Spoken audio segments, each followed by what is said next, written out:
tenho coragem, tenho ousadia. Se eu responder sim ou não, eu vou estar sendo injusto com quem esteja nos ouvindo. Eu acho que a sociedade brasileira precisa se preparar melhor para esse tema. Eu imaginei que essa questão não fosse tocada. Nós precisamos avançar mais. Olá para você que me acompanha também por aqui. Começa hoje a série de entrevistas com os candidatos a prefeito de Limeira.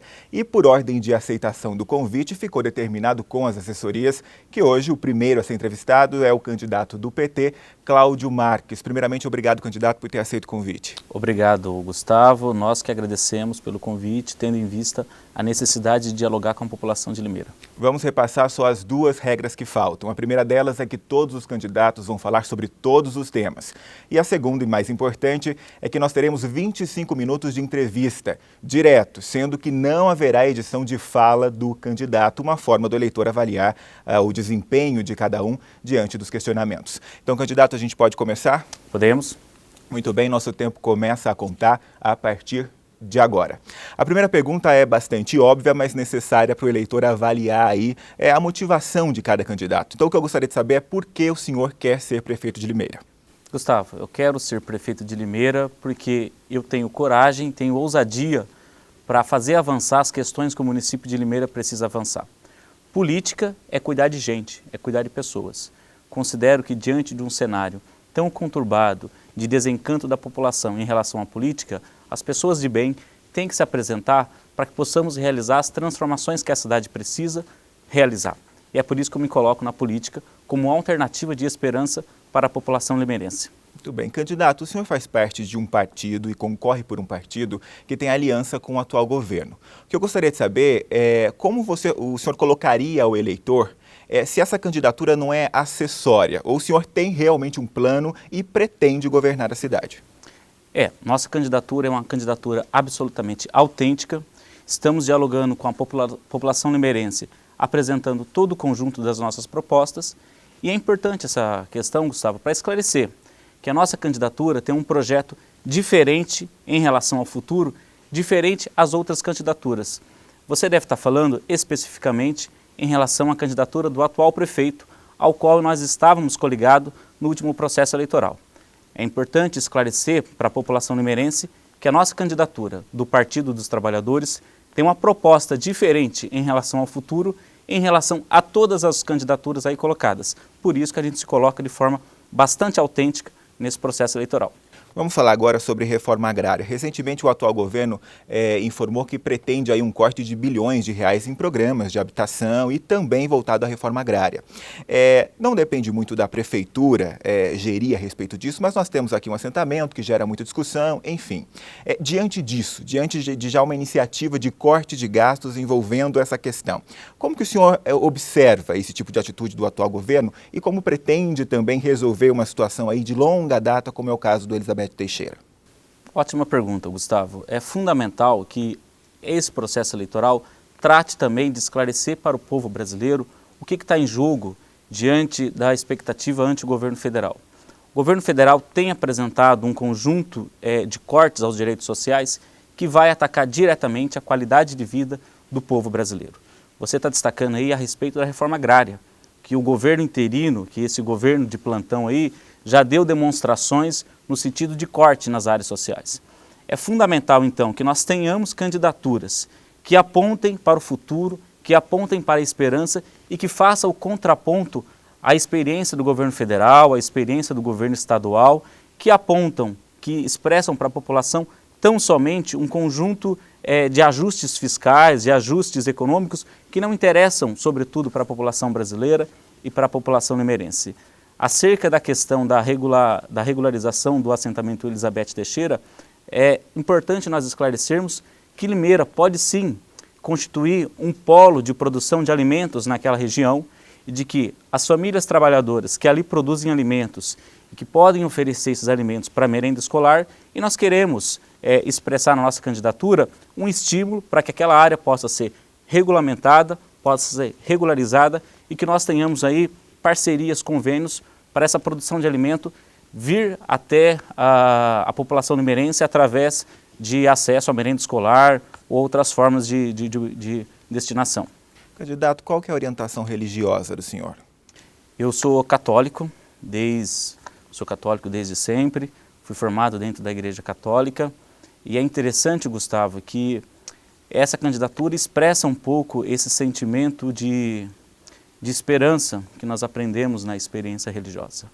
Eu, desde criança, participo da Igreja Católica e a Igreja Católica tem uma dinâmica de, anualmente, apresentar campanhas da fraternidade, em que coloca toda a sociedade brasileira a discutir diversos temas sociais, trabalho, saúde, velhice, desemprego, e todas essas experiências das campanhas da fraternidade me moldou no sentido de que eu pudesse chegar aqui, hoje, agora com 33 anos, e me apresentar para a cidade, me oferecer à cidade como uma alternativa de esperança frente ao desalento geral em relação à política. O senhor costuma frequentar a igreja ou a frequência aumentou agora durante a campanha? Não, eu costumo frequentar a igreja, sim, sempre frequentei desde criança. Teve momentos, fases na sua vida em que você está estudando fora, em que o trabalho está um pouco mais acentuado, que você pode se afastar e eu me afastei.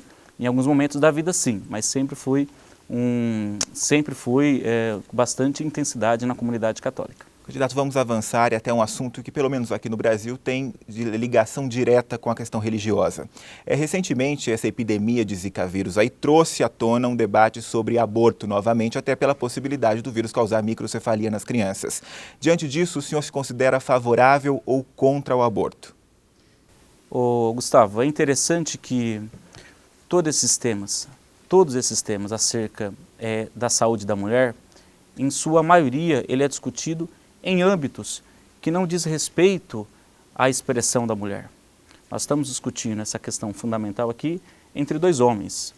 E é fundamental, então, que a gente possa ouvir os médicos, possa ouvir os especialistas, possa ouvir a academia, mas, sobretudo, que a gente possa ouvir a quem mais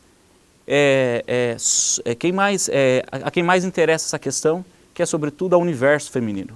Então, sem dúvida nenhuma, a questão do aborto, ela diz respeito a uma questão de saúde pública e eu considero que esse debate tem que avançar na sociedade brasileira, mas de forma civilizada, de forma serena, equilibrada, sem os excessos, para que nós possamos, no Brasil, instituir uma política pública de saúde que favoreça a vida, que favoreça a vida das mulheres. O senhor tem uma opinião formada a respeito? O senhor se colocaria contra ou a favor dessa questão?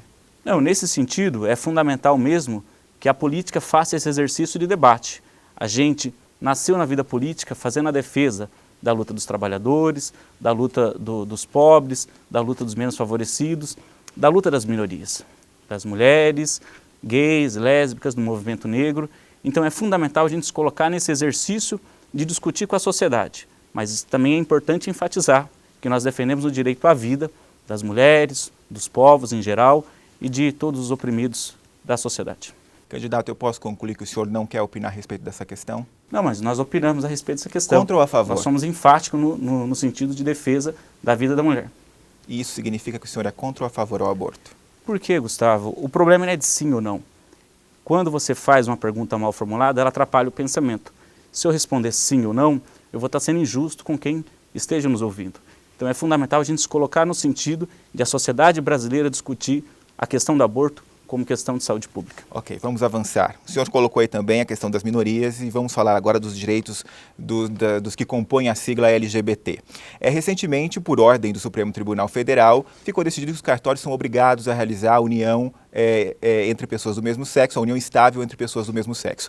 Quem milita na área quer mais e quer que o casamento gay seja reconhecido como instituição. O senhor é a favor de uma medida assim ou não? Gustavo, novamente, é importante nós destacarmos que o século XXI não permite mais nós falarmos em restrições à liberdade de nenhuma ordem. Quando a gente fala de restrições à liberdade civis, a gente fala em ataque aos direitos das minorias ou aos direitos individuais. O artigo 5º da Constituição diz que é inviolável o direito à vida, à liberdade, à igualdade, à propriedade e à segurança.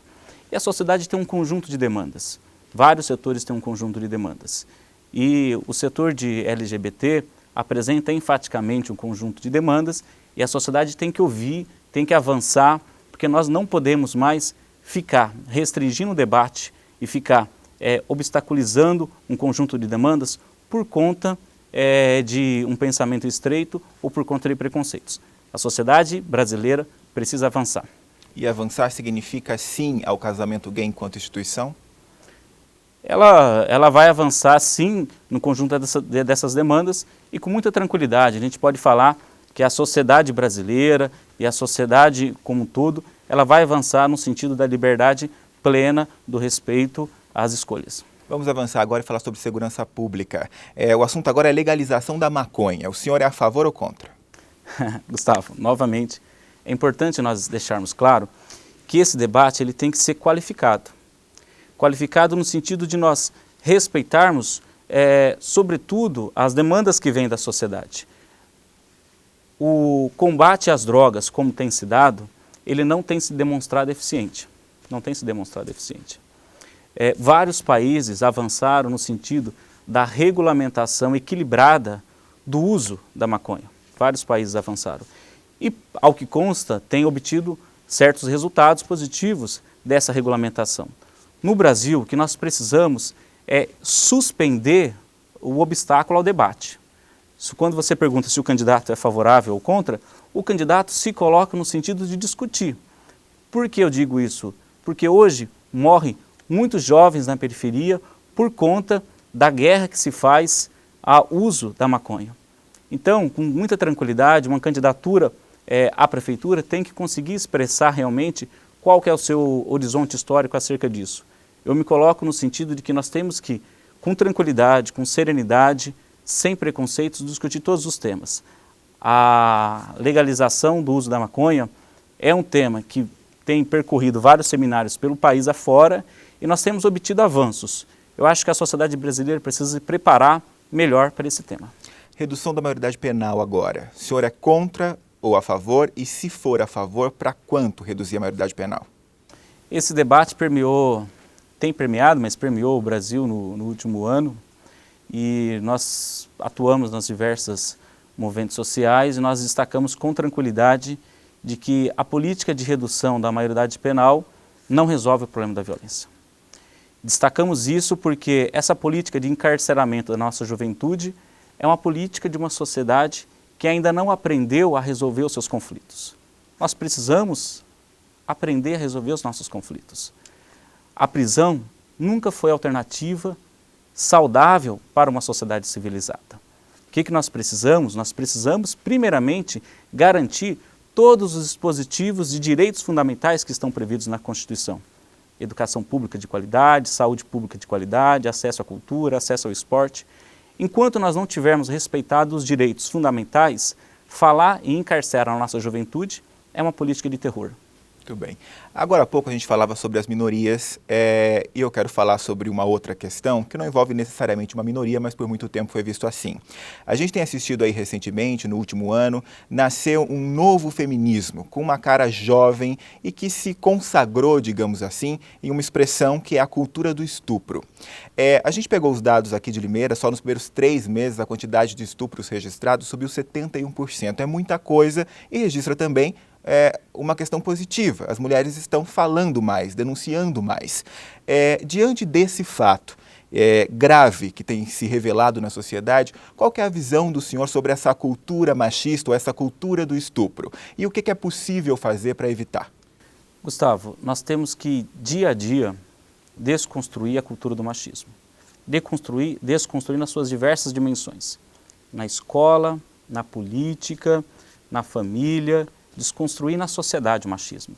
O machismo mata, o machismo é a antessala da barbárie, o machismo é a expressão de uma sociedade ainda não evoluída. E é fundamental que as candidaturas se expressem nesse sentido, porque o machismo mata. Com muita tranquilidade, nós temos que destacar que uma candidatura a prefeito deve sim versar sobre esses temas, porque nós estamos falando sobre o direito à vida. A cultura do machismo tem que ser superado com ações concretas, mas também tem que ser superado com uma narrativa educacional, uma construção pedagógica que dê conta de gradativamente nós irmos superando e quebrando a cultura do machismo e de todas as opressões. Existe um plano concreto que um prefeito, por exemplo, pode fazer para melhorar essa questão? Como você mesmo destacou, nós estamos tratando nesses temas aqui do universo de questões que diz muito respeito à competência da União ou à competência do Congresso Nacional. Mas o prefeito pode sim, através da sua posição política, através da forma que se coloca na sociedade e através de pequenas ações na administração pública, tais como uma importante experiência que foi o Botão do Pânico, instituído em diversos municípios no país, que é uma expressão de uma política que surge de uma demanda da sociedade. Tem hoje diversos municípios também atuando na experiência da Patrulha Maria da Penha, que é uma espécie de uma polícia que possa combater 24 horas casos de violência ou agressões contra a mulher e que ela seja vigilante, que seja participativa, que seja comunitária. Então, é possível sim, dentro de um universo um pouco mais diminuto, ações pontuais do administrador no sentido de desconstruir a cultura do machismo e caminhar para uma sociedade livre, justa e igualitária. Agora, a corrupção, candidato. A gente tem assistido aturdido, até de certa forma, tantas notícias dia a dia a respeito do assunto.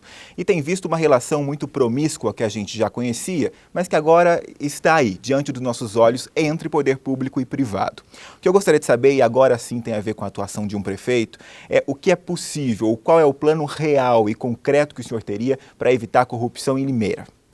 Gustavo, essa é uma ótima pergunta, mas assim, real é uma ótima pergunta, mas a competência da União e do Congresso Nacional é fundamental para a gente conseguir resolver essa questão. Sem uma reforma política contundente que permita o financiamento público de campanhas, nós estaremos vivendo o que nós estamos vivendo em Limeira agora. Campanhas absolutamente desproporcionais no seu financiamento. Mantendo as regras do jogo, o que o senhor faria para não cometer corrupção? É fundamental que nós profissionalizemos a máquina pública no município. O município de Limeira, por conta de uma exigência de um marco legal, instituiu a Controladoria Municipal. Nós precisamos profissionalizar a Controladoria Municipal. A Controladoria não conta hoje com nenhum servidor público efetivo, nenhum. Nós temos um conjunto de funcionários que estão lá, indicações de governo.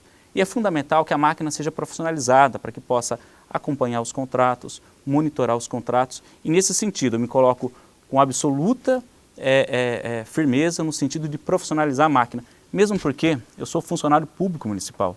Eu sei da importância de você ter uma máquina profissionalizada, de você ter concursos públicos que sejam abertos e cumpridos para que caminhemos no sentido de desvincular o interesse público do interesse privado. Daqui a pouco a gente vai falar sobre o funcionalismo público. Agora vamos para a educação e um tema que surgiu e vem crescendo aí nas rodas de debate, que é a escola sem partido.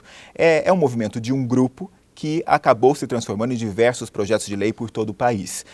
O grupo prega que é arriscado demais um professor em sala de aula ter uma visão partidária a respeito de um fato histórico e quer acabar com isso. Quem é contra essa medida relaciona que é impossível separar o debate da educação e do partidarismo. O que o senhor pensa a respeito? Gustavo, eu li a ementa da proposta da entrevista.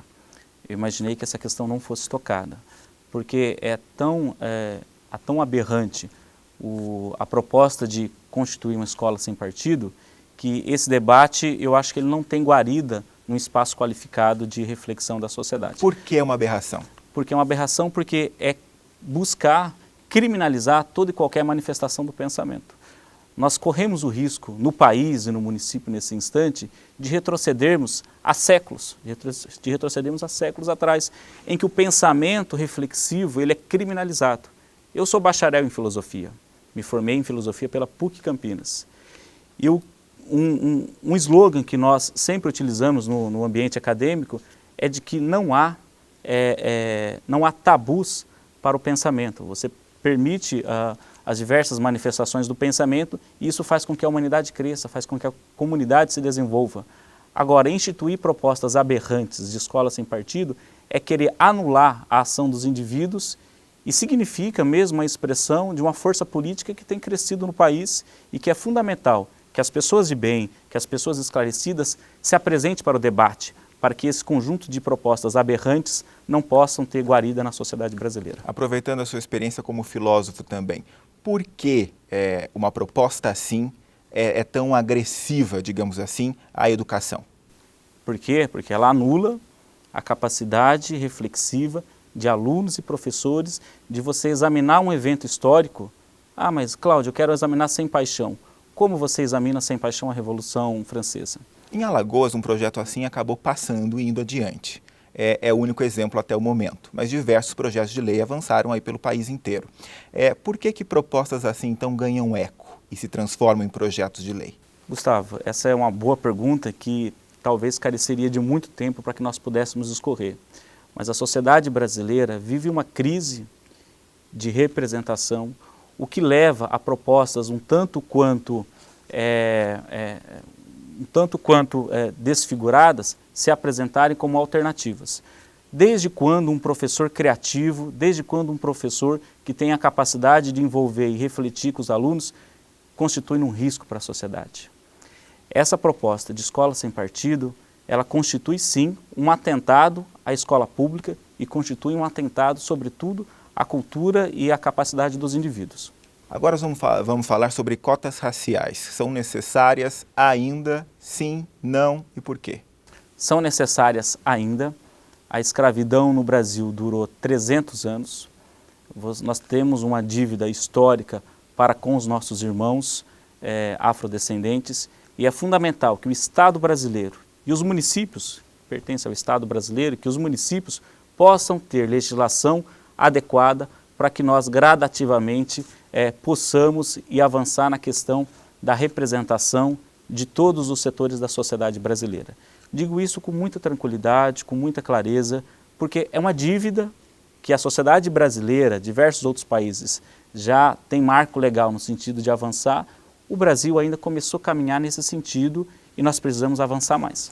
Agora há pouco a gente falava sobre funcionalismo público. Muitos prefeitos e até câmaras municipais aqui da região apontaram como uma medida para enfrentar a crise a diminuição de cargos comissionados. Esse é um plano válido, candidato? Caso o senhor seja eleito, o senhor tem uma meta a cumprir, digamos assim, de demissões de cargos comissionados ou não passa pela cabeça? Gustavo, monitoramento sobre possibilidades de cortes, avaliação sobre possibilidades de desperdícios, nós temos que fazer a todo instante na máquina. Na máquina, nossa vida particular, caso você tenha espaço para enxugar uma determinada demanda, é evidente que nós temos que encaminhar nesse sentido. Por quê? Porque o recurso é de toda a população. O orçamento municipal diz respeito a 300 mil pessoas na cidade. Então, evidentemente que se nós tivermos excesso em qualquer setor da administração pública, nós temos que trabalhar nesse sentido de enxugamento de alguns setores que, por acaso, tenha margem. Eu imagino que o senhor tenha avaliado, até porque, como uma forma de avaliar o terreno em que se quer pisar, como está a máquina hoje em dia aqui na cidade. É um plano do senhor cortar esse tipo de... ou ainda depende de uma análise? Isso que eu ia continuar nessa mesma reflexão, dizendo o seguinte: algumas candidaturas, e tem alguns colegas meus que falam, não falam algumas candidaturas porque dá audiência para eles, mas nesse momento eu preciso falar. Algumas candidaturas têm feito ponderações demagógicas acerca da participação de comissionados na máquina pública. Evidentemente que qualquer pessoa de bem, qualquer pessoa preocupada com a cidade, tem que fazer um diagnóstico acerca da sua estrutura administrativa e, havendo excessos, tem que cortar. Esse é o papel do gestor responsável. Ponto. Agora, nós ingressando na máquina, e nós temos estudado a máquina pública nos últimos 30 anos, tanto eu quanto as pessoas que compõem o meu partido, nós temos estudado a máquina pública há 30 anos e temos identificado a ausência de profissionais na área de saúde, a ausência de profissionais na área de educação, a ausência de profissionais na área de meio ambiente. Portanto, então, falar em propostas prontas nesse momento não seria correto, não seria justo com você e com a população. E é fundamental a gente, tendo acesso a todos os dados completos da Prefeitura, poder apresentar um diagnóstico preciso para a população nos primeiros 3 meses do governo, dizendo que um conjunto de áreas estão defasadas e um conjunto de áreas ainda carecem de cortes para melhorar o recurso da população. Nós estamos caminhando para o fim da entrevista, nós temos agora cerca de 1 minuto e meio. Eu gostaria que o senhor aproveitasse esse tempo pelo seguinte: eu imagino que todo candidato ou todo prefeito, se eleito, queira deixar um legado. Por meio disso, eu gostaria que o senhor informasse qual é o plano de governo, qual é a proposta que o senhor tem que melhor o representa. Qual é o legado que o senhor gostaria de deixar à cidade caso seja eleito? Gustavo, nesse processo de se apresentar para a cidade, tem sido muito interessante o diálogo fraternal com cada cidadão. Olho no olho, apertar a mão, abraçar, porque a gente sente que a população busca uma alternativa de esperança que possa melhorar a qualidade de vida. O legado que eu quero apresentar e quero expressar, oferecendo a minha história, a minha vida para a população limeirense, é de cuidado com as pessoas, é de atender, sobretudo, os mais necessitados, desenvolvendo a cidade de Limeira. A cidade de Limeira precisa de um choque de desenvolvimento. Por muitos anos ficamos refém de leituras políticas equivocadas que apontaram para a restrição do desenvolvimento no município de Limeira. Então, a marca que eu quero deixar para o nosso povo, que aqui eu nasci, aqui eu cresci, me desenvolvi e ofereço a minha imagem, a minha vida agora, para que a gente consiga assumir um projeto coletivo de cidade, que ela seja desenvolvida, que gere emprego, que gere renda, mas que inclua as pessoas, que as pessoas possam se formar todas as potencialidades do indivíduo, na área da educação, do esporte, da cultura, que o município de Limeira possa ser referência de cuidado das pessoas e de cuidado do seu povo. Quero oferecer, então, minha candidatura como uma alternativa de esperança para o cidadão limeirense, para que nós consigamos construir um futuro melhor para todos. Ok, nosso tempo acabou. Muito obrigado pela entrevista. Obrigado, Gustavo. Se você quiser continuar acompanhando essa série de entrevistas, aproveita, é bem fácil. Se inscreve aí embaixo, vai, amanhã tem mais. Até mais.